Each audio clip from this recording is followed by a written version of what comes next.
Welcome back to my channel. If you are just joining us for the first time, or you've listened to some of the stories been read before, some of the other pages, other chapters, please go back to the last one that you read and then find the next part. We don't want you to skip ahead in a book, especially this book, because there's a lot that gets built up before like the big thing happens in the story. So we're going to talk about a couple of the chapters that we read yesterday. The first one was called A Present, and in that chapter we learned that Mr. Pilkey had come to the school because PTA had raised enough money, and Mrs. Jones, the librarian, booked Mr. Dave Pilkey, to come and talk to the students. So, and the big thing about that was that Mr. Pilkey was he's an author of one of the books that was banned from the library. So, anyway, this chapter, A Present, Mr. Pilkey left a book set of Captain Underpants for Amy Ann and said, "You know what to do with this." So she now has all of the Captain Underpants books to add to her BBLL. The next chapter we read about was The Eyes Have It. This was about, it started off with Mrs. Spencer and her friends were going through the library and were pulling out more and more books, and we can only assume that that's because she didn't like that Mrs. Jones booked one of like the banned book authors. So she's kind of going back and getting revenge. This is kind of like a back and forth fight, very petty, but you know, adults act petty sometimes. So she's going in and she's like pulling out like chunks of books off of the shelves and trying to get them banned. So she's looking through books, looking for reasons for it to get banned.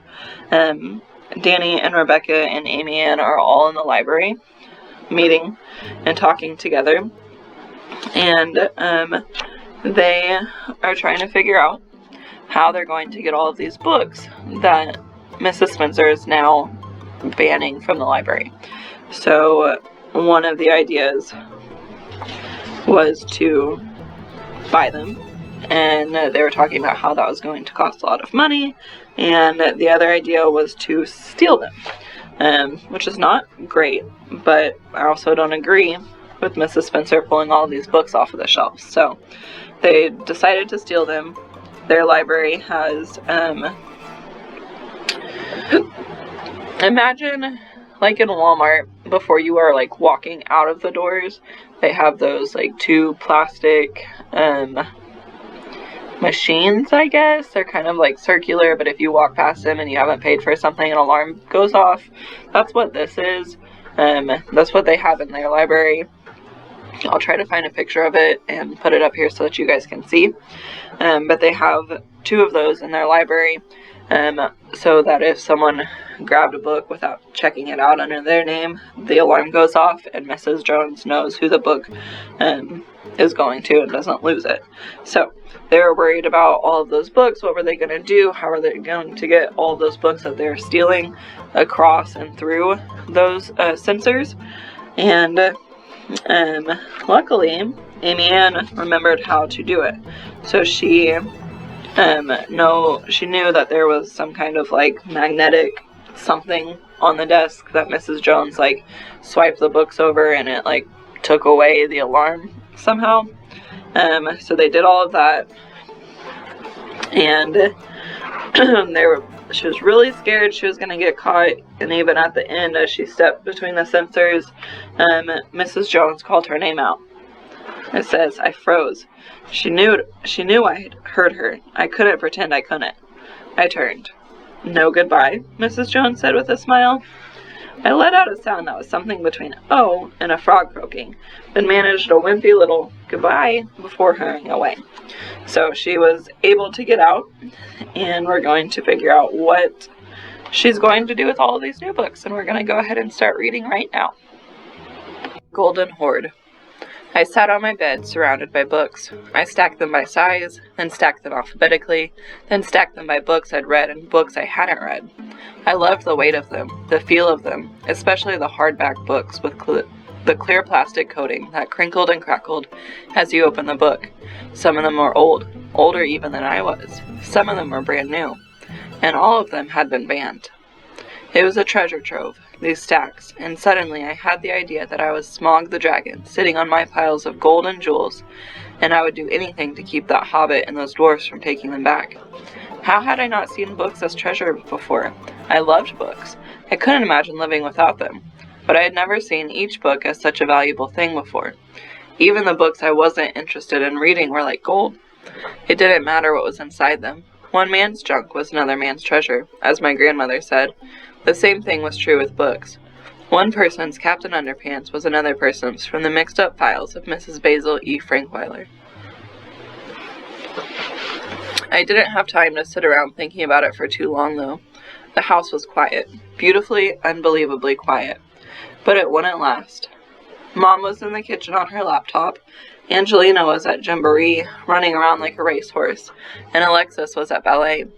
In an hour, Dad would bring them home, and it would be chaos again. Even the dogs were quiet, curled up and sacked out on Alexis's bed. For the next few minutes, my world was all mine, and I had work to do. Work I didn't want anyone else to see me doing. Some of the books were new enough that they needed card slots pasted into the back. Some of them already had envelopes, and all I had to do was take out the old Shelburne Elementary Library due date card and replace it with one of mine. The old cards were fun to look at. I loved the typewriter font at the top, listing the title and author, and the long list of scribbled signatures with red due dates stamped beside them. Sometimes you'd see the same name over and over again. I imagined what the card from the mixed-up files of Mrs. Basil E. Frankweiler would look like if they still checked books out like this today. My name would be in every slot, and onto the back by now. One girl had checked out Harriet the Spy 3 times. I saw her name again on the Matilda card.